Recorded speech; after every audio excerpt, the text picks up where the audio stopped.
Students, welcome to my YouTube channel. और आज का टॉपिक है फ्यूचर परफेक्ट कॉन्टिन्यूस। पिछली वीडियोस में प्रेजेंट और पास्ट को अच्छी तरह डिटेल के साथ डिस्कस कर चुके हैं। और फ्यूचर परफेक्ट कॉन्टिन्यूस कहाँ यूज़ होता है? This tense shows that an action will be in progress in the time to come through its initial start will be earlier. और विद टाइम के साथ मेंशन होता है फ्यूचर में होने वाला काम जो कि प्रोग्रेस में चल रहा है पहले से ही। और सिंस और फॉर को यूज़ किया जाता है। ये चीज़ भी कंसेप्ट को हम ऑलरेडी अपनी पिछली वीडियोस में डिस्कस कर चुके हैं कि सिंस पॉइंट ऑफ टाइम को डिनोट करने के लिए यूज़ होता है और फॉर पीरियड ऑफ टाइम को डिनोट करने के लिए यूज़ करते हैं। Now see the examples.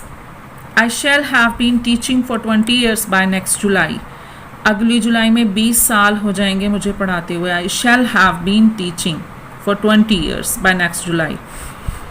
He will have been living here for 5 years by the end of this year. 5 साल हो जाएंगे इस साल के आखिर में रहते हुए। तो इस तरह से की जाने वाली बात के लिए फ्यूचर परफेक्ट कॉन्टिन्यूस को यूज़ किया जाता है। Now see the rules.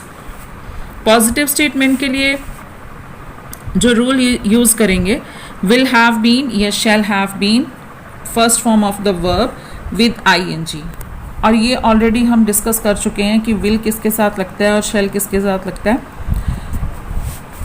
Interrogative cases में एज यूजुअल शैल और विल जो हेल्पिंग वर्ब है उसको स्टार्टिंग में लेके आ जाते हैं। After that subject, then have been और फिर वर्ब की फर्स्ट फॉर्म के साथ आईएनजी। और क्वेश्चन मार्क इंटेरोगेटिव में लगता ही है। अगर नेगेटिव स्टेटमेंट हो इन फ्यूचर परफेक्ट कॉन्टिन्यूअस तो उसके लिए रूल यूज़ हो रहा है will not have been, shall not have been with first form of the verb and ING. ING तो लगना ही है क्योंकि कॉन्टिन्यूअस चल रहा है इसलिए। और परफेक्ट है तो हैव यूज़ हो रहा है। यहाँ पे मिक्सचर ऑफ परफेक्ट और कॉन्टिन्यूअस चल रहा है। पीछे जो हो चुका है और चल रहा है और फ्यूचर की बात हो रही है, आगे तक चलेगा। नेगेटिव इंटेरोगेटिव केस में will, shall, then subject, then not have been and first form of the verb with ING. Subject से पहले नॉट नहीं लगा रहे हैं, सब्जेक्ट के बाद में ही नॉट लग रहा है। अगर सब्जेक्ट के पहले लगाते हैं तो उसको शॉर्ट फॉर्म में यूज़ कर लेते हैं, लेकिन मोस्टली प्रेफर करें आप कि कन्फ्यूज़न ना क्रिएट हो और ग्रामेटिकली हमारा सेंटेंस सही हो। सो इसलिए will, shall, then subject plus not have been and verb की फर्स्ट फॉर्म के साथ आईएनजी। आई होप ये रूल्स आपको क्लियर हो गए होंगे और इन रूल्स को मैक्सिमम प्रैक्टिस के साथ अप्लाई करने से ही अच्छी तरह से समझ में आ सकता है।